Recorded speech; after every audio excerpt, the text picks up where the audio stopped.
hakuwa ametembea na mwanaume. Inanifikirisha sana jinsi alivyoenda kukutana na Yusufu. Aliongea statement gani? Nani anaweza kuelewa kwenye ulimwengu wa sasa?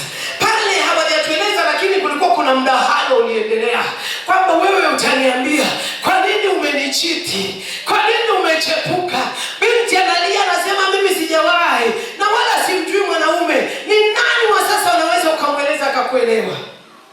Lakini Yusufu akiwa anapanga kumwacha Mariamu, kwenye usingizi mnene alisikia sauti ikimwambia, nataka nikuambie kwenye hali hiyo hiyo unayopitia ya kukataliwa na huyo baba wa mtoto wako, ya kukataliwa na yule mume, kwenye usingizi mnene Mungu atamshika, mwambie rudi kwa mke wako, nenda mkalee mtoto pamoja, nenda mkakumbatiane tena, nenda mkarudisha upendo, maana kuna jambo ambalo Mungu anataka litende kwenye maisha yako.